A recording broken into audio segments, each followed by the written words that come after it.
I would now like to call on Deputy Kenny to make his opening statement. Thank you very much, Cathaoirleach, and I'm very glad to be here this morning to present this bill for the detailed scrutiny.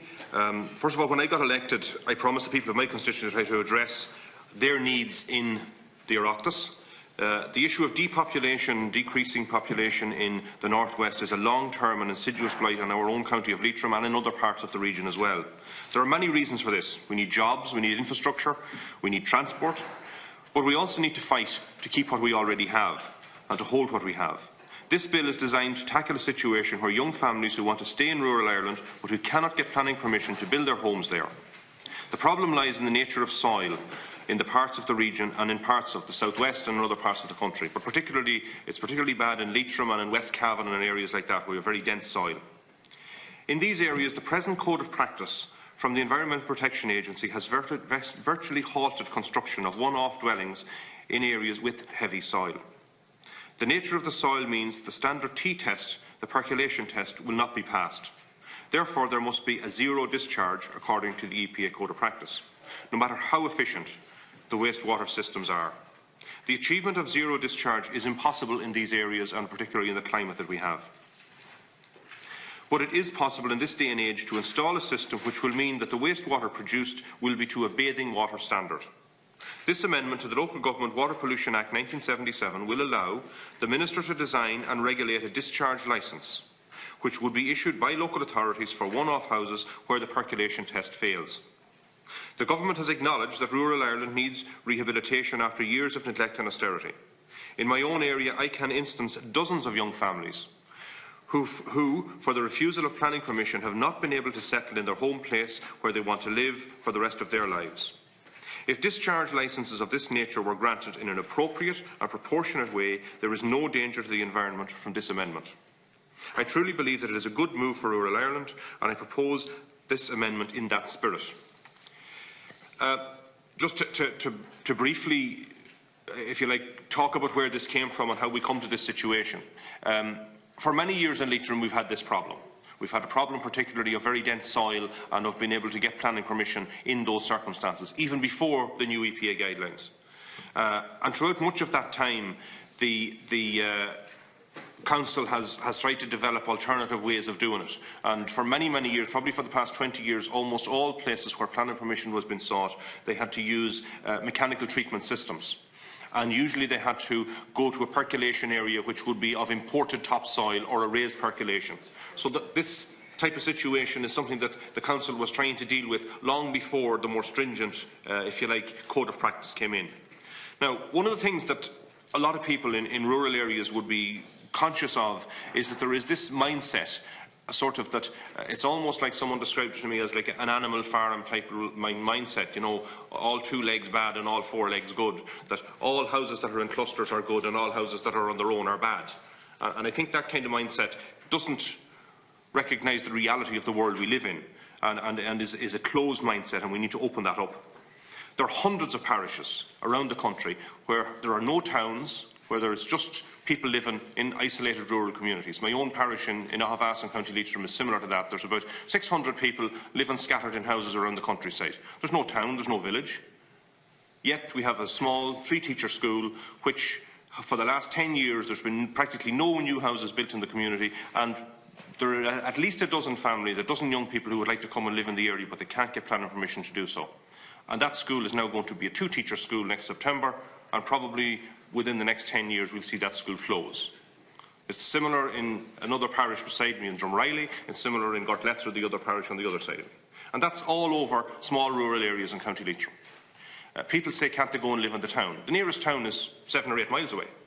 You know, people who live in the rural community live in the rural community, and that's where they want to live. My own house, when you turn off the main road, I'm the first house on the left-hand side down the L1511. But I'm 2 kilometres down that road. So there's 2 kilometres of space between me and the main road. There's another couple of hundred metres to the next house. We're not talking about houses on top of each other. We're not talking about situations where you've got cluster developments or where you've got ribbon development or where you've got overdevelopment at all. We're not talking about that kind of situation. And of course, where that situation happens, appropriate planning needs to come into place for it. The issue, going back to what has happened in the past on the EPA guidelines, What Leitrim County Council done and other councils done where they had these kind of problems with heavy soils in the past is they developed other means of doing it. And I've come across many situations in West Cavan and Leitrim where people got planning permission where they put in reed bed systems to deal with the effluent, which was, if you like, a natural way of doing that. There is also, of course, willow beds as well, where willow trees are planted, and as the sewage comes in through them from the septic tank, the evaporation from the willows soaks up and deals with all the nutrients in it, and is a very effective way of dealing with that situation. There is also, of course, mechanical treatment systems that have been used an awful lot, and most of them do an excellent job as well. To come to the situation that we have in the new EPA guidelines, when they came in, I was on Leitrim County Council, and we found a situation where practically nobody in most rural areas in Leitrim were going to get planning. And I think it was actually Senator Pascal Mooney that organised a trip up here to Leinster House, and we met people from the EPA at that time and from the department, and they said to us, look, this was an unintended consequence. We never thought of a situation where we'd have this happen. However, we have it there now. We'll try and come up with a solution. And since then, Leitrim County Council and other councils around the country and the EPA have looked at how they can achieve zero discharge, how this can be done. And they've done studies into it. And one of those studies was a research paper which was done, report number 161, by Lawrence Gill. And that research paper goes through what and how these systems were looked at and examined. I've actually done a copy of the main points of it. I'll give it to the members afterwards. But just to go through a couple of things in that.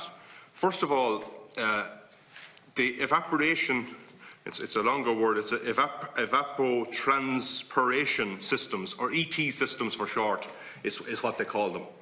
And those systems are where, when a septic tank goes in, the percolation area from that becomes, if you like, a shallow bed, where there's a large area dug out in the garden, where there's an impermeable plastic layer put into it, and then it's filled back with the soil, and the reeds, or the willows are planted in that then, and they're given a year to start to grow before the actual effluent comes in and goes into the bottom of that system.